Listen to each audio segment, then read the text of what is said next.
नमस्कार भावांनो बहिणींनो, आज तुमच्या ताईला लय उशीर झालता घरातल्या कामात. बाबाचा व्हिडिओ कॉल आला, म्हणलं चला आता आपलं काम दर दिवसच आहे, म्हणलं आज हे काम बाजूला ठेवायचं. जेव्हा आई बाबाचा व्हिडिओ कॉल आला तेव्हा मग स्वयंपाक येतेच चालू असते, तर म्हणलं आज आपण थोडं निवांत काम करू. आणि आधी आता आई बाबाला आपण बोलू. मस्त बोलले, त्याच्या संग गप्पा गोष्टी केल्या. छोटूशी नाऊ आली भाशी तिच्या मम्मीसोबत. भावाला काही सुट्टी नाही तर ते घरी येईल. मग नाऊला बोलले, म्हणलं आता मग ती लई मस्त गप्पा गोष्टी करते. मग बोलले, तुम्हाला व्हिडिओमध्ये नाही दाखवेल का सीताफळाचे झाडं, त्याला लई सीताफळं येते. पण मी दिवाळीला जाते ना तेव्हा त्याच्या आधी ते तोडेला असतात, मग कमीच दाखवल्या जातात. तर ती म्हणते आता या फळाला कोणीच हात लावायचा नाही, ते माझे लई फळं आले, लय का लय लगे. आता ती परत आता जाईन, आता येईल ती 10-12 दिवस राहीन, परत जाईल. मग परत दिवाळी येईन तेव्हा आमच्या भेटी होते. आता हरसू भैया आलाय शाळेतून. आज हरसू भैयाच्या आवडीचं जेवण आहे. ओळख बरं काय येतं भैया? उद्या ते ड्रेस नाही का, शाळेचे कपडे. मग काम म्हणजे शाळेतून आलं काम संपलं का, मग पाय द्यायला लागला शाळेच्या ड्रेसवर. रुमाल 7-8 रुमाल होते हरसूबाईचे व्हाईट कलरचे, काढू लागला बॅगमधून. तर मी म्हणलं असेच राहू दे, तू जास्तीत जास्त तुला 2 राहू दे म्हणलं वापरायला. हरसूबाया काय करतोय, शाळेत जायचं रुमाला हरपून टाकायचे. आता सध्या त्याच्याजवळ एक रुमाल नाही राहिला, म्हणजे असा करतोय.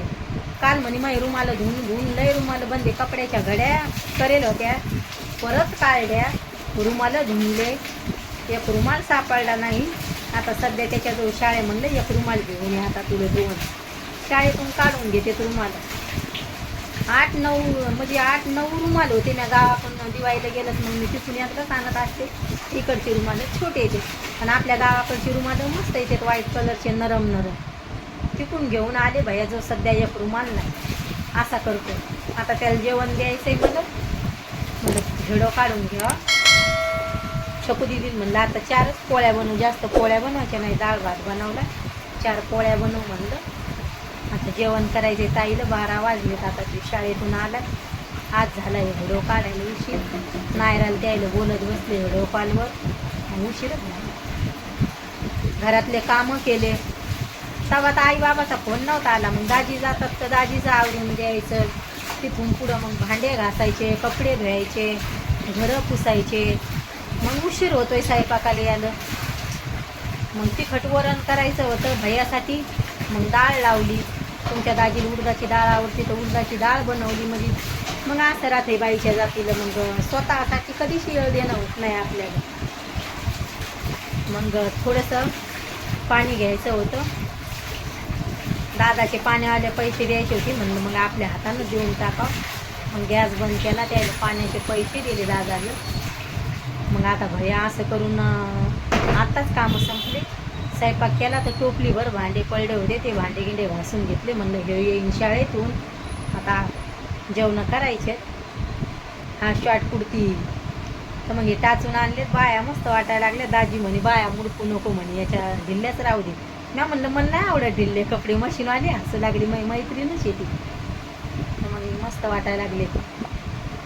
असं होतंय. मग 5-6 म्हणजे 8 दिवस झाले ते शिलाई मारायला किती. मग तिनं मला समोरून फोन केला, मग तिथंच थांबावं लागते. ते टाचले म्हणजे बराबर आहे का दिदी पाय, असं होते.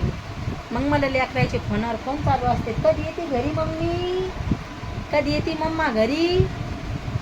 ती म्हणते आला तो लेकरायचा फोन. हिंदीवाली ती हिंदीत बोलती. म्हणते दीदी आ गया फोन. मी म्हणलं हा. आता छकू भैयाला जेवण दे. कांदा खायचा का? पप्पाला सांगितलं लिंबू घेऊन या, मेथीची भाजी घेऊन या म्हणलं, आणि 2च लिंबू आणतात ते. असं करतात. आणि तू काम चिडचिड करतो रे शाळेतून आल्या? हा, शाळा शिकवायला पाठवतो का चिडचिड करायला पाठवतो आम्ही तुला? हा, पेपर कसा गेला? छान गेला का? थकल्यासारखा होते. हरसू भैया सकाळी नाश्ता करून जात नाही, काय नाही, लय सांगावं लागते हरसू भैयाला नाश्ता कर. आणि आता मला काय सकाळी उठायचं काम नाही पडत. भैया शाळेचे कपडे हातानंच घेतोय, आंघोळ करतोय, त्याचं तेच आवरतोय. म्हणजे आता मी 6 वाजता उठते तर माझ्या आधी भैया उठेला असतोय. लहान होता तर मग मला उठणं लागायचं, भैयाला तयार करून द्यायचं, त्याचा भांग करायचा. आता भैया मला काहीच नाही टेन्शन देत. स्वतःचं काम स्वतःच करतोय, दप्तर स्वतःच घेतोय, सगळं स्वतः आता आवडतोय तो. आणि मग मला म्हणतोय जाय मम्मी तुला दूध आणायचं तर आण. तो काय टेन्शन देत नाही, त्याचंच ते आवडतोय लगे. आता भैया मोठा झालाय तर काहीच नाही आवरून द्यायचं काम लगे मला. पण सकाळी मी त्याला दूध आणायला नाही पाठवत, वाटते मग शाळेचा टाईम होतोय, कशाला दूध आणायला पाठवायचं. कधी मूड असलं तर आणून देतोय. पहिल्यापासून मी लेकराला घरातल्या कामाचं टेन्शनच द्यायला नाही. म्हणजे छोटा होता तर जायचा ते दुकानात, असा पण जातोय अधूनमधून. आता वायसर आणायला जायचंय तर मग त्याचा मित्राचा फोन घेऊन आला तर मग मला तो वायसर आणून देईन आता मागडे. व्हिडिओ कसा वाटतोय नक्की सांगा भावांनो बहिणींनो कमेंटमध्ये. बाय भावांनो बहिणींनो, भेटते उद्याच्या व्हिडिओमध्ये.